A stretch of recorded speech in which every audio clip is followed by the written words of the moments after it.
At our anniversary dinner, my husband raised a toast and laughed. 5 years wasted on a gold-digging nobody. The guests chuckled, until I slid a folder across the table. Funny, I said, because this fake prenup means you get nothing. And those texts with your sister's best friend? They just went to everyone you know. The lawyers arrived with divorce papers before dessert, but the real surprise. I wasn't meant to understand the difference between a tax write-off and tax evasion. At least, that's what Brian believed when he casually discussed falsifying business expenses across our kitchen table while I prepared his coffee. With my back turned, he never noticed how I positioned my phone, recording every word as I nodded sympathetically. You wouldn't get it, Marissa, he'd say, the condescension in his voice growing more pronounced with each passing year. Your literature degree is great for reading bedtime stories, but this is real business. And I'd smile, playing my part perfectly. For 5 years, I maintained a meticulously crafted persona. The supportive, simple wife who traded her academic ambitions for domestic bliss. My bookshelves of classic literature served as the perfect prop for his narrative about me. A woman who lived in fictional worlds and couldn't possibly grasp the complexities of his financial empire. What Brian failed to recognize was that my love of literature had taught me to observe, to analyze patterns in behavior, and to recognize the subtle foreshadowing of a man's true character. If you're drawn to stories of underestimated women turning the tables on those who dismissed them, consider subscribing. It's free and supports more empowering content. Now let's see how Marissa's 5 years of patience finally pays off. In the early days of our marriage, the dismissiveness was subtle. A patronizing smile when I asked about his work. The way he simplified explanations as though speaking to a child. I noticed, but I also noticed something more valuable. When he thought I wasn't intellectually equipped to understand, he stopped hiding things.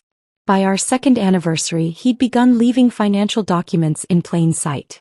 By our third, he was taking business calls in front of me, discussing questionable practices with his partners while I quietly folded laundry nearby. Don't worry about her, he'd say. Marissa's too busy thinking about her book club to understand what we're doing. What began as hurt pride slowly transformed into calculated observation. I created a simple system, a separate email account where I forwarded photos of documents, transcripts of conversations, and notes about patterns I observed in his business dealings. Initially, it was just a way to prove to myself that I wasn't as simple as he believed. I had no plan for the information. I just couldn't bear the thought of being as ignorant as he assumed. The turning point came on a rainy Tuesday 14 months ago. Brian had left his laptop open while he took a shower, and a notification appeared from someone named Vanessa. The preview showed just enough. Last night was amazing. Can't wait to see you again when she's visiting her parents. My hands trembled as I clicked the message. There she was, Vanessa Miller, his sister's best friend since college. The woman who hugged me at every family gathering while apparently sleeping with my husband. I scrolled through months of messages, each more intimate and disrespectful than the last. She doesn't suspect a thing, Brian had written. Too busy with her books to notice the real world around her. I took screenshots of everything, added them to my growing collection of evidence, and returned the computer exactly as I'd found it. When Brian emerged from the shower, I greeted him with the same warm smile I'd perfected over years. But something fundamental had changed. My documentation was no longer just about wounded pride. It had become ammunition. 2 days later, I reconnected with Andrea Blackwell, a college acquaintance who had become a lawyer specializing in divorce and financial crimes. Our coffee meetup appeared casual to anyone watching, two old friends catching up. But beneath the surface, I was carefully testing the waters, asking hypothetical questions about marriages, prenuptial agreements, and financial disclosure laws. It's for a character in a novel I'm outlining, I explained when Andrea raised an eyebrow at my specific questions about recording conversations and financial evidence gathering. She didn't believe me, I could tell, but she answered each question with professional precision. Our occasional coffee dates evolved into strategic planning sessions disguised as friendly gatherings. Andrea never pushed me to admit what we were really discussing, and I maintained the pretense of creative research for months. It wasn't until I showed her a particularly damning transcript of Brian discussing hiding assets that she finally closed her notebook and looked at me directly. Marissa, if your character has this kind of evidence, she needs to be very careful about how and when she uses it, she said, her voice low and serious. Some of what you've described goes beyond grounds for divorce. We're talking potential criminal charges.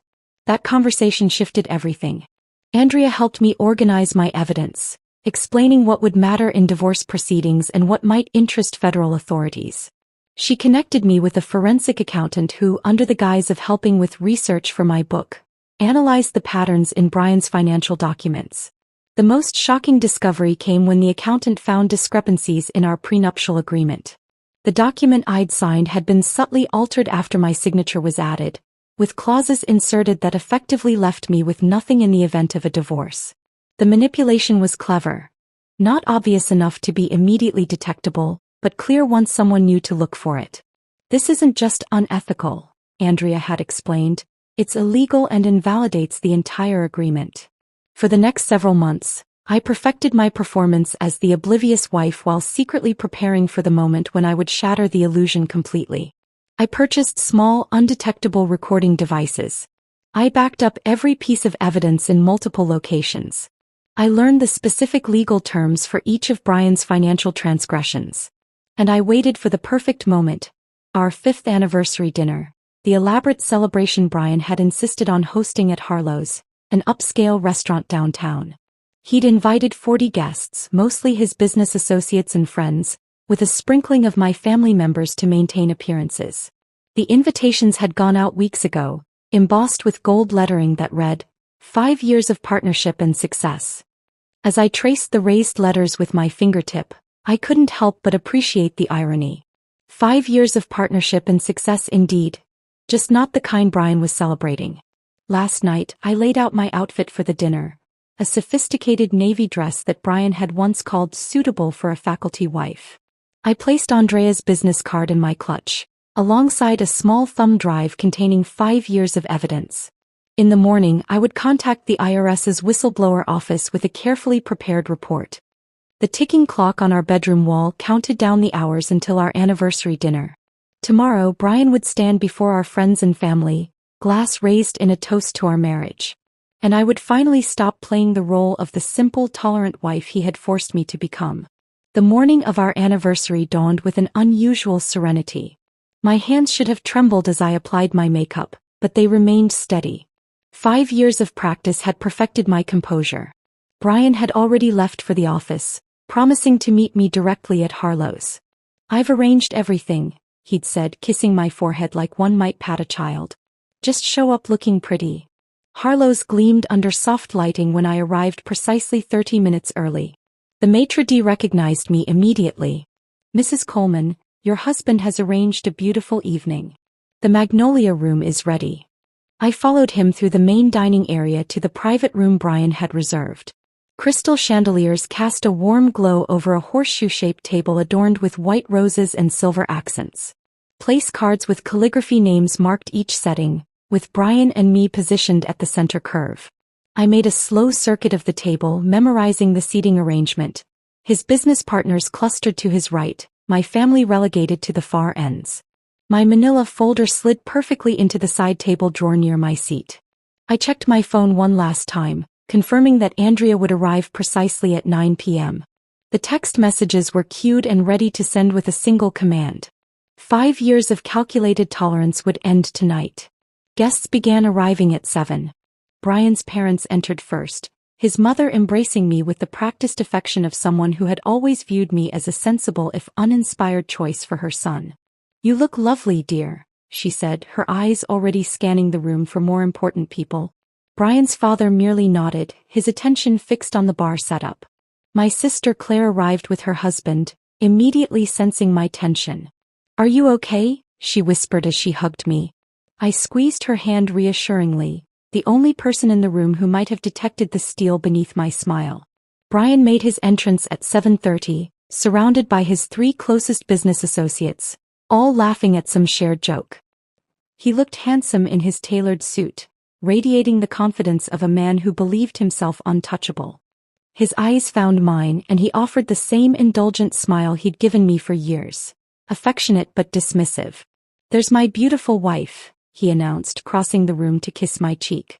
"Always punctual, always perfect." His hand lingered possessively at my waist as he whispered, I've arranged for the Thompson account to be finalized tonight. Jeffrey's here and will sign after dinner. I nodded appreciatively, knowing that the Thompson account was one of his more creative tax evasion vehicles. Another piece of evidence already documented and reported. Dinner progressed with practiced elegance. Conversations flowed around me while I maintained my role, smiling at appropriate moments, asking the right questions about children and vacations. Brian grew increasingly animated with each glass of wine, his hand occasionally patting my thigh beneath the table while he largely ignored me above it. Between the main course and dessert, Brian's business partner Daniel clinked his glass.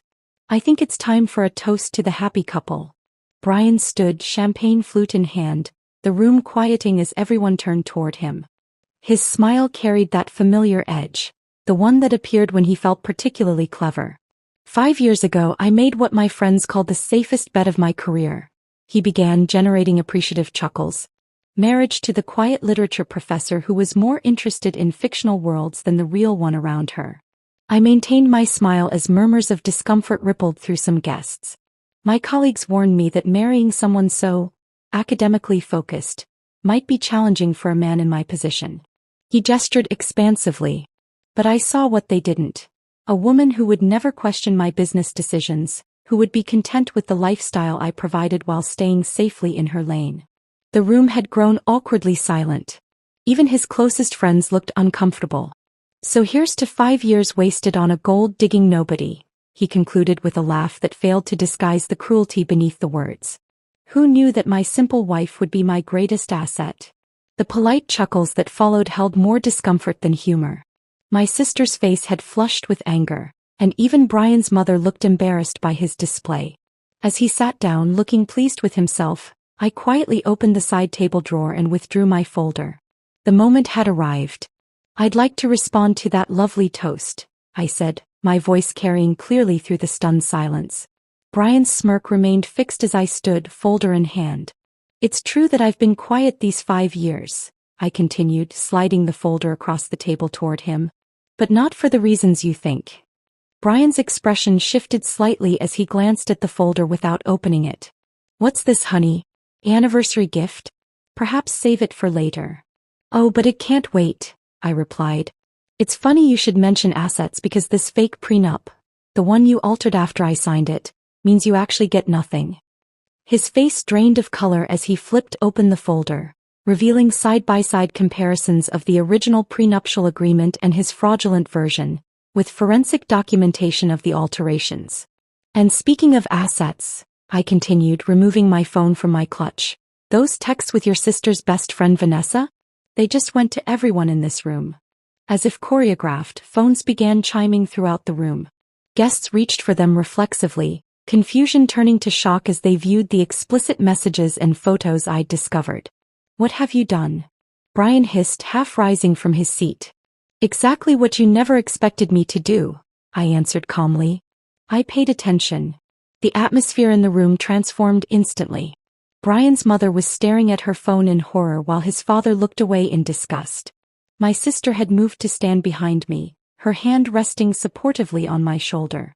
You've misunderstood, Brian began, looking desperately around the table. These messages are dated and time-stamped, I interrupted, with your location data attached. Interesting how often you were working late at Vanessa's apartment. His business partner Daniel had already moved several seats away, studying the prenup documentation with growing concern. Brian, is this true? Did you falsify legal documents? Before Brian could answer, the restaurant's front door opened, and Andrea appeared in the entrance to our private room, legal briefcase in hand and 2 colleagues trailing behind her.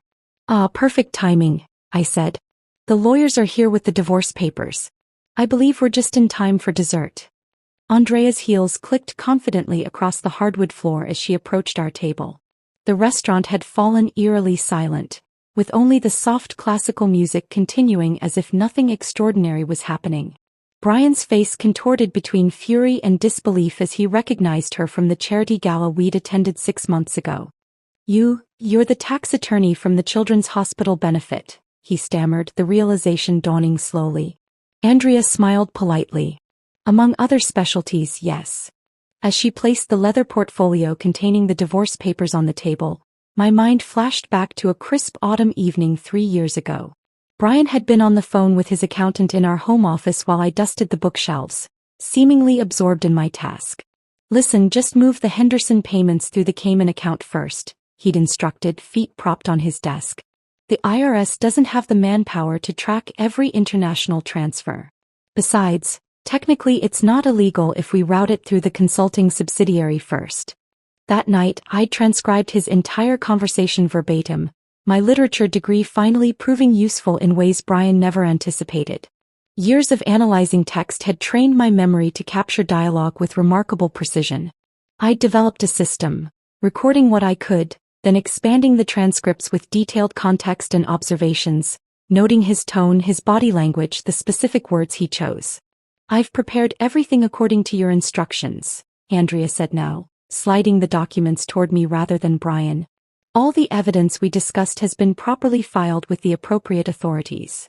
Brian lunged for the papers, but his business partner Jeffrey intercepted his arm. "Don't make this worse," Jeffrey muttered, his own face ashen as he glanced between his phone and the prenup evidence. Another memory surfaced.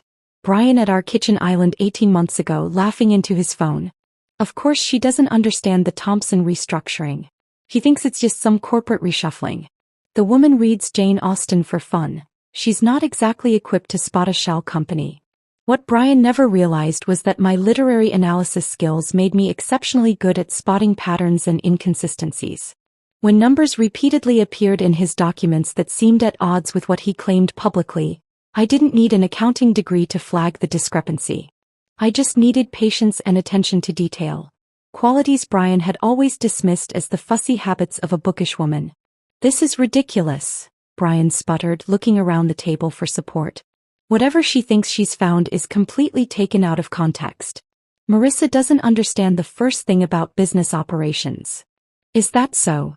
Andrea replied, removing another document from her briefcase. "Perhaps you could explain the context of this recorded conversation from February 12th, when you instructed your CFO to cook the books for the quarterly filing, or this email chain where you discussed creating fake invoices for services never rendered." The blood drained from Brian's face. "You recorded me? That's illegal." "One-party consent is perfectly legal in this state," I said softly. "Something you might have known if you'd ever bothered to listen when I mentioned the research for my novel about white-collar crime." My novel had been the perfect cover. For 2 years, I'd openly discussed fictional scenarios with Brian that mirrored his actual activities, gauging his reactions and gathering information on his understanding of legal boundaries.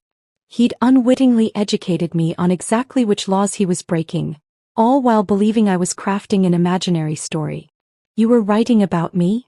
Brian's voice cracked with indignation. "Not initially," I admitted. "But you became such a compelling case study in financial fraud that I couldn't resist." The dessert cart appeared in the doorway, the server faltering when he sensed the tension in the room. Andrea waved him in. "Please continue," she said smoothly. "We're just concluding some business." Brian's attorney, Mitchell Davis, burst through the restaurant doors, breathing heavily as if he'd run from his car. "Don't sign anything," he commanded, approaching our table. "Too late for that advice," Andrea responded. "But your client might benefit from your counsel regarding the IRS investigation." "What IRS investigation?" Mitchell demanded, looking bewildered. I met Brian's eyes directly. "The one triggered by the whistleblower report I filed 3 months ago. All those evening phone calls when I said I was talking to my sister? I was building a case with the Financial Crimes Division." Brian's complexion turned gray. "You wouldn't understand enough to document your systematic tax evasion?" I interrupted. "To identify the shell companies you created to hide assets? To track the falsified charitable donations?" "Actually, I understood everything, Brian. I just never let you see that I did." The chocolate soufflé arrived at our table, the server placing it between us with practiced elegance, oblivious to the destruction of a marriage happening around him. Jeffrey stood abruptly. "I need to distance myself from this situation immediately," he announced, gathering his coat. Several other business associates followed suit, mumbling excuses and avoiding Brian's desperate gaze. "You can't just leave," Brian hissed. We've worked together for years. You're involved in half of these deals. That's exactly why I'm leaving, Jeffrey replied coldly. And why you'll be hearing from my attorney tomorrow. As Brian watched his carefully constructed network disintegrate before his eyes, a strange calm settled over me. The souffle deflated slightly in the center, much like Brian's illusion of control. You know what's ironic?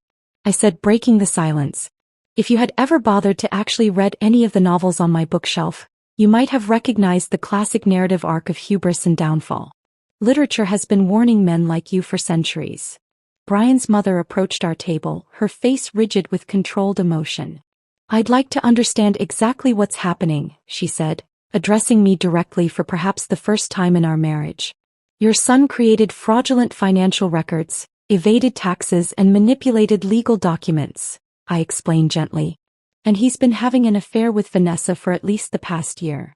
She nodded once, removed her pearl necklace, Brian's anniversary gift to her, and placed it on the table. I believe this belongs to your company, not to my son. Without another word, she collected her husband and departed. As the room continued to empty, Brian turned to me, his voice low and dangerous. You spent 5 years planning this? Living a lie. No, Brian, I corrected him. I spent 5 years married to a lie. Tonight I'm finally telling the truth. Mitchell pulled Brian aside, their urgent whispers carrying just enough for me to catch fragments about damage control and preliminary injunction. The remaining guests hovered uncertainly between tables, their anniversary celebration transformed into something unrecognizable. My sister Claire approached, sliding into the chair beside me. I always knew he was a jerk, she said quietly, but this is beyond anything I imagined. For the first time that evening, genuine emotion cracked through my carefully maintained composure. My hand trembled slightly as I reached for my water glass. I've been living with this knowledge for so long that I almost forgot how shocking it really is. Claire squeezed my hand. Why didn't you tell me? I couldn't risk anyone knowing. Brian had to believe I was exactly who he thought I was. Too simple to understand, too devoted to question. Across the room, Brian's college friend Thomas was deleting contacts from his phone, his expression grim. I'm out, Brian, he announced, loud enough for everyone to hear. The Davidson contract was bad enough, but this, he gestured toward the evidence folder, this could implicate all of us. You're overreacting, Brian snapped, desperation edging into his voice. Marissa doesn't understand what she found. It's all perfectly explainable. To whom? Thomas countered. The IRS? The SEC? I have a family, man. I'm not going down for this. As Brian watched another pillar of his carefully constructed world crumble, something shifted in his expression. The shock and disbelief hardened into something darker. He straightened his tie and approached our table with renewed purpose. We need to talk, he said, his voice low and controlled. Privately. I don't think that's necessary, Andrea interjected smoothly. Anything you have to say can be directed through legal channels from this point forward. This doesn't concern you, Brian hissed, then turned to me. Marissa, think about what you're doing. 5 years together means nothing to you? You're willing to destroy everything over some misunderstanding. For a moment, the familiar pattern nearly reasserted itself. His commanding tone, my anticipated acquiescence. The muscle memory of submission twitched within me. Then I remembered his toast. 5 years wasted on a gold-digging nobody. There's no misunderstanding, I replied, my voice steady. And there's nothing to discuss. Brian leaned closer, lowering his voice. You think this little performance makes you powerful? I built everything we have. When this is over, you'll have nothing and no one. Something unexpected happened then, I laughed. Not the polite, accommodating laugh I'd perfected as Brian's wife, but a genuine sound of liberation. I already had nothing, Brian. You made sure of that. The difference is now I know my own worth. My straightened posture and direct gaze seemed to unnerve him more than any words could have. He'd never seen this version of me, the woman who wasn't performing deference. You'll regret this, he threatened, but the effect was diminished by the tremor in his voice. I only regret not doing it sooner. As Brian retreated to confer again with his increasingly agitated attorney, my former friend Emma approached hesitantly. She'd distanced herself from me over the years, gravitating toward Brian's more successful circle. Marissa, I had no idea, she began, her expression conflicted. The way he talked about you at dinner parties, I just assumed that I was exactly what he described. I finished for her. That was the point, Emma. I should have seen through it. I should have checked on you. Her remorse seemed genuine, but I wasn't ready to absolve her so easily. Yes, you should have, I agreed quietly. 5 years is a long time to believe the worst about someone you once called a friend. Emma flinched at my honesty. In the past, I would have rushed to ease her discomfort, to smooth over the awkwardness. But that woman, the one who prioritized everyone's feelings above her own, had served her purpose. I didn't need her anymore. Across the room, Brian's remaining business associates huddled around their phones, frantically checking accounts and messages. The elegant anniversary dinner had devolved into a crisis management session, with former allies now potential liabilities to each other. My brother-in-law Mark, who had always been quiet around Brian, surprised me by bringing a fresh glass of wine to our table. Thought you might need this, he said, setting it before me. For what it's worth, I always knew you were the smartest person in any room Brian entered. Yet you never said anything, I observed without rancor. Mark nodded, accepting the gentle rebuke. I convinced myself it wasn't my place. I was wrong. As conversations continued around us in hushed, urgent tones, Brian's phone rang. The ringtone, a specific chime he used only for his executive assistant, cut through the murmurs. He checked the screen, his face draining of color as he answered. What do you mean they're there now? His voice had lost its commanding edge, replaced by barely controlled panic. Don't let them access anything. Nothing. I'm on my way. He ended the call, looking around the room with fresh desperation. I need to go to the office. There's an emergency.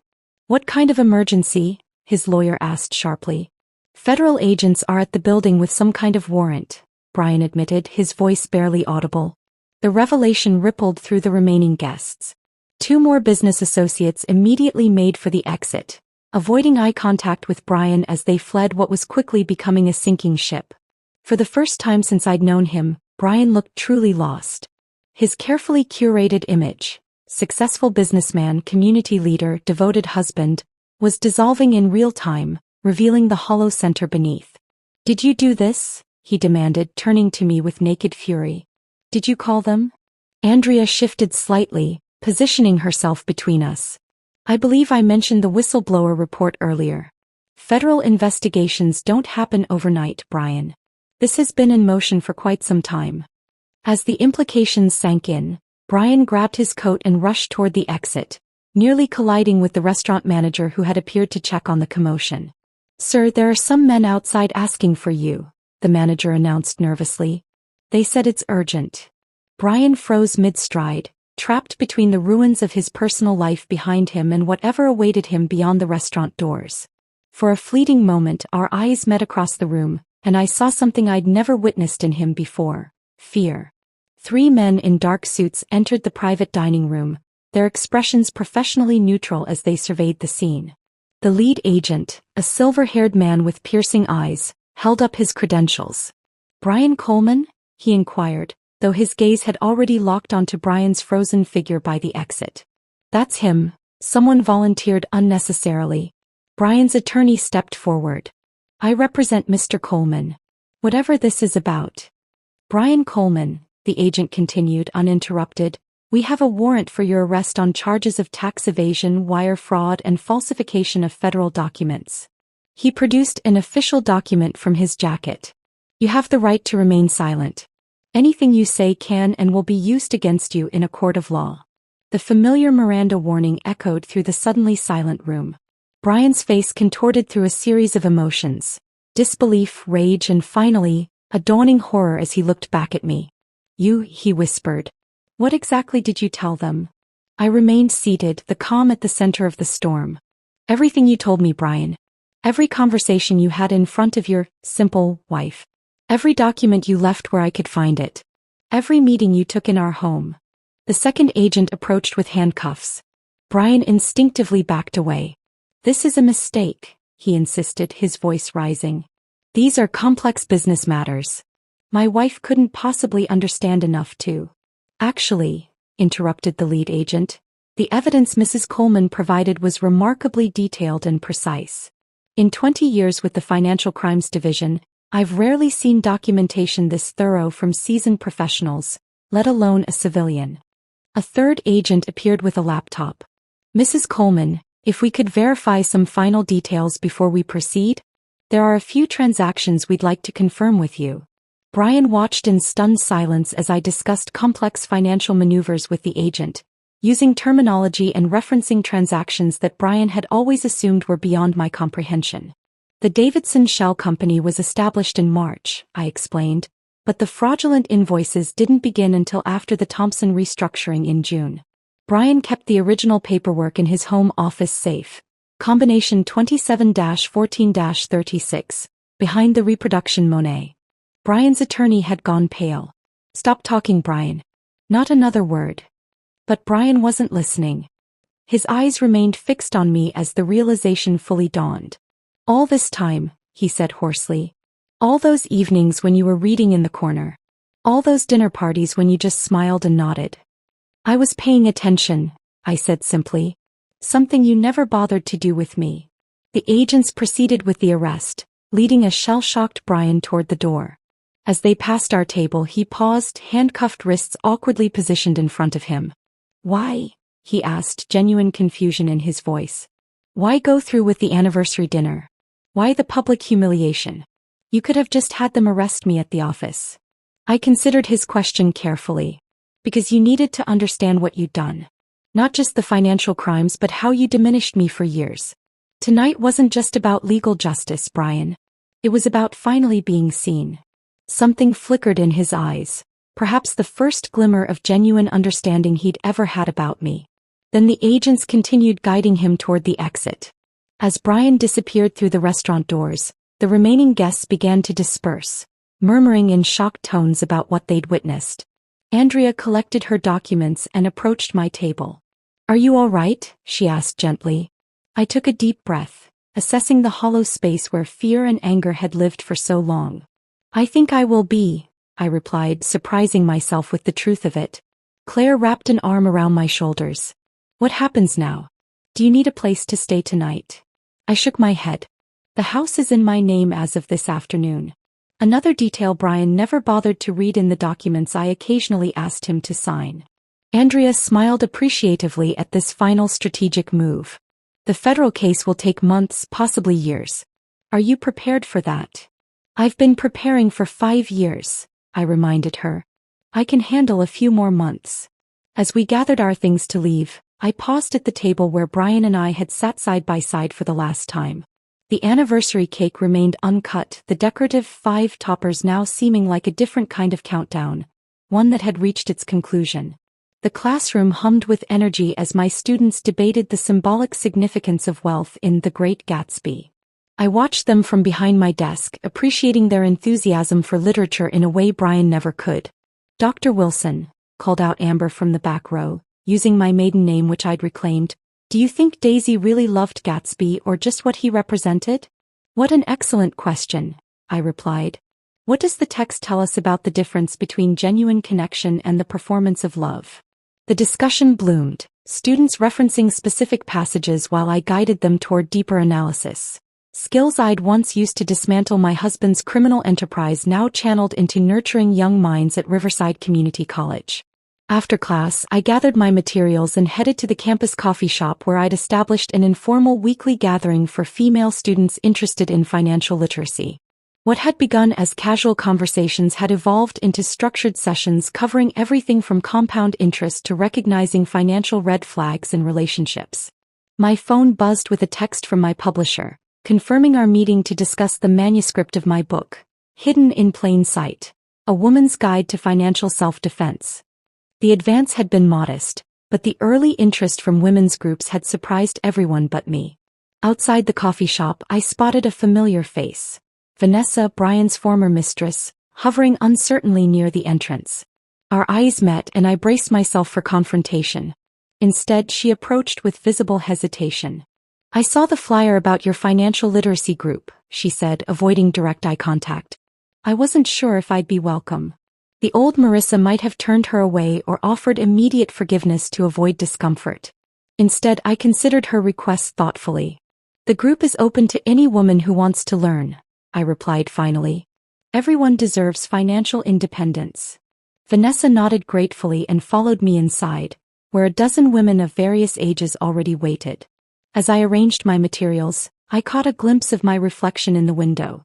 Confident posture, direct gaze, no trace of the woman who had spent years making herself smaller to accommodate a man's ego. Brian's trial was still months away, but that was no longer the center of my story. For the first time in years, I was writing my own narrative, not as a revenge plot or a survival strategy, but as the life I'd always been capable of living. Let's begin, I said to the waiting women, opening my notebook to a fresh page.